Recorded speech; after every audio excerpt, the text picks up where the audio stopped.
दिन पर दिन बिताना मुश्किल है, चाहतों को छुपाना मुश्किल है। दिन पर दिन बिताना मुश्किल है, चाहतों को छुपाना मुश्किल है। मुझे तो अपने ख्वाबों के चंद हौसलों ने बांध रखा है।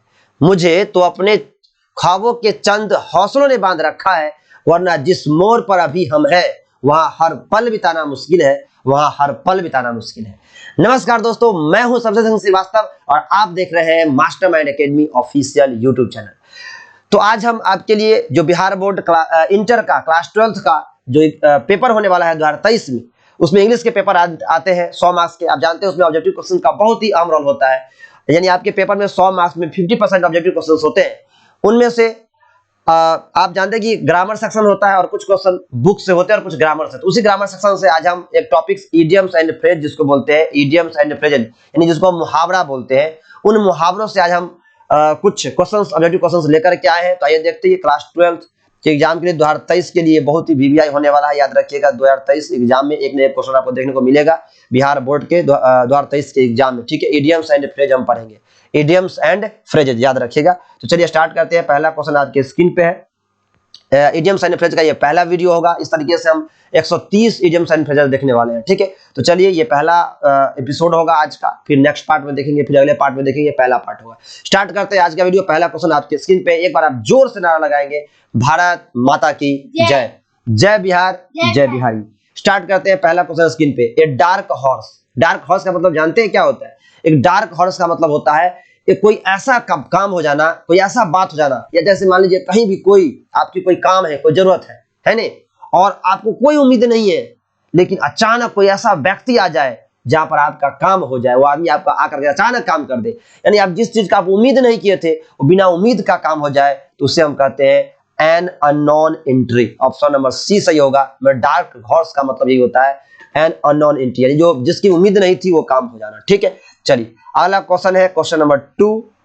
ए स्क्रू काउ, ए स्क्रू काउ का मतलब होता है, क्वेश्चन नंबर 2 है, ए स्क्रू काउ का मतलब होता है a person never to be criticise, मतलब एक ऐसा व्यक्ति जिसका कभी भी क्या नहीं किया जा सकता हो, किया गया हो, आलोचना नहीं किया जा सकता हो, है नहीं, एक अच्छा व्यक्ति हो, है नहीं, तो person never to be criticise. ठीक है, ऑप्शन नंबर इसका ए सही है। ठीक है, ऑप्शन नंबर ए सही है, याद रखिएगा, a person never to be criticise. ठीक है, चलिए अगला क्वेश्चन है हमारा क्वेश्चन नंबर 3।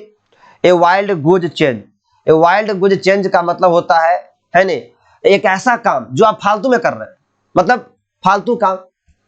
भाई साहब, फालतू का मतलब क्या हुआ? जिसकी कोई आपको वो काम सक्सेस नहीं होने वाला है नहीं, तो उस वाइल्ड गुड चेंज का मतलब होता है एक फालतू का प्रयास करना, एक वाइल्ड मतलब क्या होता है? जंगली। जंगली आप चिड़िया को पीछा कर रहे हैं, क्या मिलेगा आपको? वही बात है, ए डेस्परेट एफर्ट का मतलब होता है बेकार का प्रयास करना, फालतू प्रयास करना। ऑप्शन नंबर ए सही होगा। ठीक, अगला क्वेश्चन है क्वेश्चन नंबर 4 देखिए। 4 है ए क्लोज सेव, बहुत अच्छा है, ये बहुत अच्छा इडियम सही है। ए क्लोज सेव का मतलब होता है बाल बाल बचना, मतलब ये नैरो एस्केप फ्रॉम डेंजर, यानी आप किसी खतरे से अगर बाल बाल बच जाते हैं, ये narrow escape from a danger, तो उसे हम कहते हैं ए क्लोज सेव। जैसे मान लीजिए आप कहीं जा रहे हैं, अचानक एकदम एक्सीडेंट होने वाला है, आपने अचानक से बच गया, सामने गाड़ी आ गई और कुछ ऐसा हुआ कि आप गाड़ी के अंदर से होते हुए आप उस पार निकल गए, आपके ऊपर गाड़ी नहीं आई, इसको को कहते हैं क्लोज, यानी बाल बाल बचना, नैरो एस्केप। तो ऑप्शन नंबर ए सही आंसर होगा। ठीक है, याद रखिएगा। अगला क्वेश्चन है क्वेश्चन नंबर 5। ए क्लोज फिस्टेड पर्सन का मतलब होता है एक बहुत ही कंजूस व्यक्ति, ए माइजर। ऑप्शन नंबर बी सही होगा, ए माइजर, बहुत ही कंजूस व्यक्ति। ठीक, अगला question number 6। A man of straw, man of straw का मतलब होता है एक ऐसा व्यक्ति जो इस धरती से चला गया हो, मर गया हो बेचारा, उसका पीछे कोई नहीं हो, ना उसका कोई बेटा हो, ना कोई समान, मतलब कुछ नहीं हो, उसका कोई ना उत्तराधिकारी हो, उसका कुछ नहीं हो, तो उसे हम कहते हैं a man of no substance, यानी जिस व्यक्ति का कुछ भी नहीं बचा हो, बेचारा इस दुनिया से चला गया हो, उसको मैन ऑफ नो सबस्टेंस बोलते हैं। क्लियर है बात? समझ में आ गया होगा आपको। अगला क्वेश्चन नंबर 7 देखिए।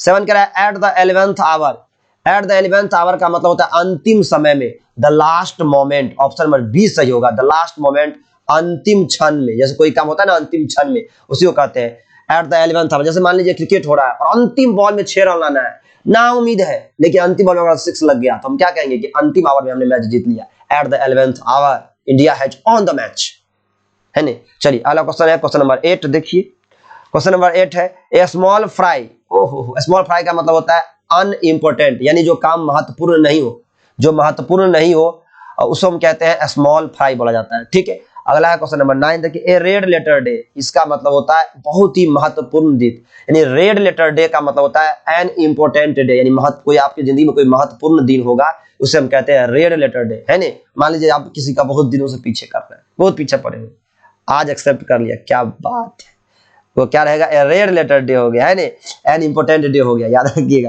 है नहीं। क्वेश्चन नंबर 10 देखिए, बट इन का मतलब क्या होता है। अरे भाई साहब, आपकी गर्लफ्रेंड बार बार आपको कॉल करके इंटरप्ट कर देती है, बाधा डाल देती है नहीं।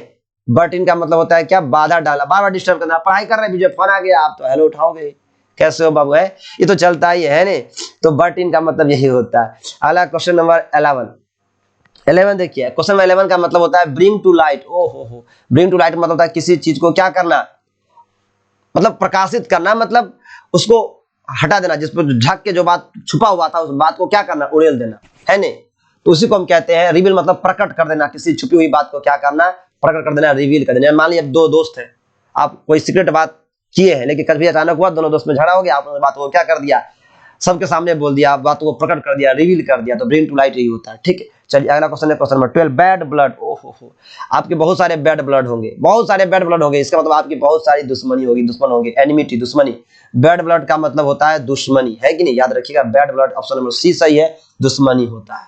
क्वेश्चन नंबर 13 देखिए, वेरी गुड, क्वेश्चन नंबर 13 है ये, बाय फिट्स एंड स्टार्ट्स का मतलब जानते हैं क्या होता है। बाय फिट्स एंड स्टार्ट्स का मतलब होता है कभी कभार, यानी कभी कभार भाई साहब, जैसे कभी कभार आपका कोई काम जो कभी कभार हो, मतलब कभी कभी, रेगुलरली नहीं, रोज नहीं, कोई इंटरवल पे नहीं, मन करे। बहुत सारे स्टूडेंट्स होते हैं जो क्लास में कभी कभार आते हैं, 5 10 में जब मन करे आ जाए, तो इरेगुलरली हो उसे हम कहते हैं कभी कभार। ऑप्शन नंबर बी सही है, इरेगुलरली, अनियमित रूप से, है नहीं। चलिए क्वेश्चन नंबर 14 देखिए, 14 है बाय लिप्स एंड बॉन्ड्स। जानते हैं क्या होता है बाय लिप्स एंड बॉन्ड्स, दिन दुगुना रात चौगुना, काफी तेजी से, बहुत तेजी से। जैसे आजकल इंडिया का जो जनसंख्या है ना, वो क्या हो रहा है, बहुत तेजी से बढ़ रहा है, वेरी क्विकली बढ़ रहा है। अब बाय लिप्स एंड बॉन्ड्स, इसी को हम कहते हैं कि the population of India is growing by leaps and bounds. हम बोल सकते हैं कि भारत की जो जनसंख्या है बाय लिप्स एंड बॉन्ड्स बढ़ रही है, मतलब वेरी क्विकली बढ़ रही है। तो ऑप्शन नंबर ए इसका बिल्कुल सही आंसर है। अगला क्वेश्चन है क्वेश्चन 15 देखिए, क्या बात है, ब्लोइंग हिज ऑन ट्रम्पेट, इसका मतलब जानते हैं क्या होता है। अरे भाई साहब, आप कितना बड़ाई करते हैं अपने बारे में, अरे हम तो ऐसे हैं, हम ऐसे हैं देखने में, हम ऐसे हैं, बहुत तेज है पढ़ने में। भाई अपनी बड़ाई खुद करना, डिंग हाँकना जिसको कहते हैं मुहावरा में हिंदी में, तो उसको हम कहते हैं बोस्टिंग। जो डिंग हाँके, अपनी बड़ाई खुद करे, है नहीं, उसे हम कहते हैं ब्लोइंग हिज ऑन ट्रम्पेट, मतलब अपनी बड़ाई खुद करना, बोस्टिंग, डी। क्वेश्चन नंबर 16 आपके स्क्रीन में, ब्रेक इनटू। जानते हो ब्रेक इनटू क्या होता है, कोई आदमी जबरदस्ती आपके घर में घुस जाए, चोर, जो चोर वगैरह होता है, ब्रोगलर सब जो होता है, वो आपके घर में क्या करता है, इंटर बाय फोर्स, जबरदस्ती घुस जाए, उसको हम ब्रेक इनटू कहते हैं, जबरदस्ती घर में घुसना। ऑप्शन नंबर सी सही होगा। अगला क्वेश्चन है question number 17, by hooks, by hook और बाय क्रूक, इसका मतलब क्या हुआ कि मतलब किसी तरीके से, चाहे जैसे संभव हो, चाहे जैसे संभव हो, किसी भी तरीके से संभव हो, हमें कोई काम अगर हमको करेंगे, संभव बनाना, यानी जो काम नहीं होने वाला था उसको किसी न किसी तरीके से संभव बना लेना, उसी को हम कहते हैं by hook and by crook, यानी किसी तरीके से संभव कर लेना। यानी लिखा हुआ ऑप्शन नंबर ए सही होगा, to make possible by any means, यानी किसी भी माध्यम से उसको क्या बनाना, संभव बनाना, उसी को हम कहते हैं बाय हुक और बाय क्रूक, है नहीं। तो चलिए ये भी क्वेश्चन आपको समझ में आया होगा। क्वेश्चन 18 देखिए, blue eyed boys. Blue eyed boys का मतलब होता है, यहाँ पर तो वैसे आप मतलब लगाओ तो क्या निकलेगा, नीली आंखें वाली लड़का, नहीं, ये नहीं होगा। इसका मतलब हुआ ब्लू आइड बॉयज का मतलब हुआ फेवरेट्स, आपके बहुत सारे फेवरेट होंगे, तो वो फेवरेट को हम बोलते हैं ब्लू आइड बॉयज, याद रहेगा, फेवरेट्स। चलिए अगला क्वेश्चन नंबर 19, कैट नैप। अरे भाई साहब, कैट नैप मतलब क्या, बिल्ली वाला झपकी, बिल्ली सब हमेशा थोड़ा भी खुरखुराएगा वो जग जाता है, मतलब झपकी लेना, शॉर्ट स्लीप, है ना, आप बैठे रहते हैं क्लास में ऐसे उगा जाते हैं, क्या बात है, तो उसी को हम बोलते हैं शॉर्ट स्लीप, झपकी बोलते हैं, झपकी, है नहीं, पढ़ते पढ़ते कैसे आप गिर जाते हो फट से आगे में। क्वेश्चन नंबर 20 देखिए, क्वेश्चन नंबर 20 है कैरी आउट। कैरी आउट का मतलब होता है कोई भी चीज को क्या करना, कंप्लीट करना, यानी किसी चीज को पूरा करना, कंप्लीट कर देना, पूरा करना, तो उसी को हम कहते हैं कैरी आउट कर देना, मतलब कैरी आउट करना, उठा के ले जाना, मतलब वहां से गायब कर देना, मतलब काम पूरा कर देना, कंप्लीट कर देना। तो आई होप आज का सेशन आपको समझ में आया होगा। आज के वीडियो में बस 20 इडियम्स फ्रेज हम देखेंगे, नेक्स्ट वीडियो में फिर से हम लेकर के आएंगे नेक्स्ट पार्ट में आगे के इडियम्स फ्रेज, तो बने रहिए मेरे साथ, मिलते हैं नेक्स्ट वीडियो में, तब तक के लिए बाय बाय, टेक केयर, खुश रहिए, पढ़ते रहिए, जय हिंद, जय भारत।